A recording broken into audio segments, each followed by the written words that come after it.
Saudara-saudara yang dikasihi Tuhan, dimanapun di dunia atau di Indonesia, kapanpun dulu, sekarang, dan di masa depan, jangan-jangan loh, orang Kristen adalah orang beragama di dunia yang paling ingin bisa jadi satu gereja Kristen atau jadi gereja Kristen yang satu. Mengapa? Sebab mereka selalu ingat, lalu lupa, mereka selalu diingatkan oleh doa syafaat Yesus kepada Allah Bapa untuk mereka. Doa syafaat Yesus bagi orang Kristen adalah, "Aku berdoa," katanya, "untuk orang-orang yang percaya kepadaku," itu pasti orang Kristen, "supaya mereka semua menjadi satu sama seperti Engkau ya Bapa dan aku, supaya dunia percaya." Lalu, bila selalu ingin satu, jadi satu gereja Kristen atau jadi gereja Kristen satu, apakah orang Kristen bisa sungguh-sungguh hidup satu? Ternyata, sementara masih hidup dalam kedagingannya, sesungguhnya orang Kristen dari dirinya sendiri tidak bisa, nyaris mustahil bisa hidup satu. Makanya coba saja cermati secara proses penyatuan orang Kristen atau gereja di mana saja dan kapan saja di dunia. Prosesnya selalu susah, seret, lama, makan waktu, bisa belasan tahun, bisa puluhan tahun. Tak terkecuali proses jadi dewan gereja-gereja sedunia, jadi dewan gereja-gereja Asia, jadi persekutuan gereja-gereja di Indonesia, dan juga proses jadi gereja Kristen Indonesia sendiri. Makanya, kesatuan hidup orang Kristen selalu merupakan kesaksian dan pengakuan atas pertolongan Tuhan, bukan atas kemampuan diri sendiri. Lalu sebagai gereja, apa yang harus kita lakukan? Supaya kesatuan kita jangan hanya bisa jadi kesatuan formal, organisatoris, simbolik saja, tapi lebih dari itu bisa jadi kesatuan dalam hidup dan perbuatan nyata. Khususnya jadi kesatuan dalam perbuatan-perbuatan yang tanggapi masalah-masalah kemanusiaan dan lingkungan hidup yang bisa datangkan shalom dan damai sejahtera bagi kehidupan bersama segala makhluk di bumi. Belajar dari teladan Yesus sendiri, sekurangnya ini loh yang harus kita lakukan. Pertama, menjadi satu dalam perbuatan itu sama dengan hidup sangkali dan rendahkan diri. Tanpa sangkali dan rendahkan diri, apa Yesus bisa satukan dirinya dengan manusia dan hidup bersama manusia? Menurut Rasul Paulus, jawabannya tidak bisa. Mengapa? Sebab untuk bisa satukan dirinya jadi satu dan sama dengan manusia dan hidup bersama dengan manusia, Yesus harus sangkali dirinya yang adalah sama dengan Allah. Seperti katanya dalam Filipi pasal 2 ayat 6-7. Walaupun dalam rupa Allah, Kristus Yesus tidak menganggap kesetaraannya dengan Allah sebagai milik yang harus dia pertahankan, melainkan dia mengosongkan diri. Dia menyangkali diri. Dia ambil rupa seorang hamba. Dia jadi sama dengan manusia. Ya, tanpa sangkali dan rendahkan dirinya yang ada Allah. Tidak mungkin Yesus bisa satu dan sama dengan manusia. Tidak mungkin dia bisa hidup bersama manusia hina dina, penuh kekurangan dan dosa seperti kita. Contohnya satu hari habis kebaktian dalam satu persekutuan, seorang anggota jemaat terheran-heran dan terkagum-kagum. Mengapa? Sebab ia melihat bukan hanya ada seorang konglomerat Kristen dalam persekutuan ramah tamah, tapi juga dia aktif, ramah, nyambut, melayani banyak orang yang lebih tak berpunya, bahkan yang miskin. Dia bawa nampan, ada makanan, ada minuman, dia bagikan kepada orang-orang.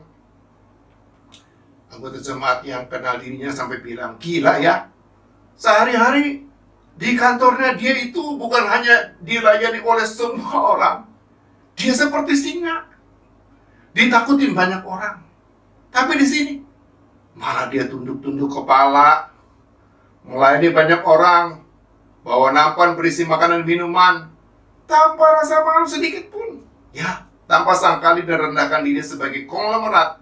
Konglomerat Kristen itu nggak bisa satu dan menyatu dengan sesamanya yang status sosial dan ekonominya jauh lebih rendah daripadanya. Cara kedua, menjadi satu dalam perbuatan itu sama dengan hidup utamakan kepentingan bersama. Biarpun sudah sangkali diri dan rendahkan dirinya, bila hanya pentingkan diri sendiri, apa Yesus bisa satu dan menyatu dengan sesama manusia? Lagi-lagi Paulus bilang, gak bisa. Mengapa? Sebab kalau hanya pentingan dirinya sendiri, mana mungkin sih, kata Rasul Paulus, Yesus mau taat dalam segala penderitaannya, bahkan sampai mati di kayu salib. Bukan untuk kepentingan diri sendiri, tapi untuk kepentingan bersama manusia yang butuh keselamatan. Begitu juga kita sebagai orang Kristen dan gereja, biarpun sudah sangkali diri, rendahkan diri, tapi kalau masih utamakan kepentingan diri sendiri, utamakan ajaran dan tradisi sendiri, utamakan jalan dan cara hidup bergereja sendiri, utamakan cara berkebaktian sendiri dan lain sebagainya, bukan utamakan kepentingan bersama. Kita bersatu saja dengan sesama orang Kristen segereja itu susah loh, nyaris tidak bisa. Apalagi bersatu dengan sesama orang Kristen yang bukan segereja. Lebih nggak mungkin lagi kita bersatu dengan sesama kita yang bukan seagama. Karena itu bila benar-benar mau hidup makin satu dengan sesama kita yang segereja, tidak segereja, tidak seagama, maka lebih dari bersyukur atas hari ulang tahun 75 tahun Republik Indonesia. Lebih dari bersyukur atas hari ulang tahun ke-32 Gereja Kristen Indonesia. Dalam semangat kerja dan kerjasama, kita harus mau dan rela hidup makin sangkali diri, makin rendahkan diri. Kita juga harus mau dan rela makin pentingkan kepentingan bersama, bukan terus-menerus utamakan, pikirkan, dan penuhi kepentingan diri sendiri saja. Semoga kita mau terus andalkan pertolongan Tuhan dan mau sungguh-sungguh ditolong olehnya. Amin. Saudara-saudara, mari sekarang kita berdoa. Bapa Surgawi yang telah dan terus mengasihi kami sebagai bangsa Indonesia dan sebagai Gereja Kristen Indonesia. Tahun ini sebagai bangsa Indonesia, kami kembali bersyukur kepadamu atas anugerah 75 tahun hidup merdeka dari penjajahan bangsa lain di dunia. Sebagai bangsa, tolonglah kami dan para pemimpin bangsa kami untuk bisa makin nyatakan syukur kami ini dengan memakai kemerdekaan kami untuk berbuat baik, benar, dan adil. Bukan untuk berbuat jahat, salah, dan semenang-menang. Sehingga hidup bersama, damai, dan sejahtera itu tak hanya jadi sekedar impian, tetapi boleh sungguh-sungguh terwujud nyata dalam kehidupan bangsa Indonesia. Tahun ini juga Bapa, sebagai gereja kami bersyukur lagi kepadamu atas karunia 32 tahun hidup satu sebagai Gereja Kristen Indonesia. Sebagai gereja, tolonglah kami terus agar kami dan para pemimpin gereja kami bisa makin nyatakan kesatuan GKI dalam makin banyak perbuatan kasih dan belas kasihan terhadap sesama dan terhadap lingkungan hidup, lebih daripada menyatakan kesatuan kami secara formal, organisatoris, simbolik, sehingga keberadaan GKI boleh makin dirasakan arti dan manfaatnya bagi sesama, lingkungan hidup, juga bagi Bapa sendiri. Sebagai bagian dari dunia ini yang masih dirundung oleh pandemi COVID-19, kami pun berdoa, memohon kasih dan belas kasihan-Mu, agar dunia ini, khususnya lewat para ahli yang bergelut di bidang kesehatan, bisa dimampukan untuk menemukan vaksinnya secara lebih cepat, tapi tetap efektif dan aman.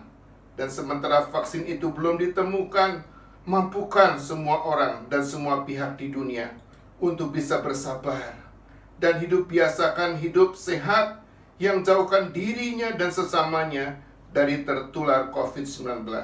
Akhirnya, doa syafaat yang tidak sempurna ini kami mau akhiri dengan mengucapkan bersama doa kepada Bapa yang Yesus ajarkan kepada kami.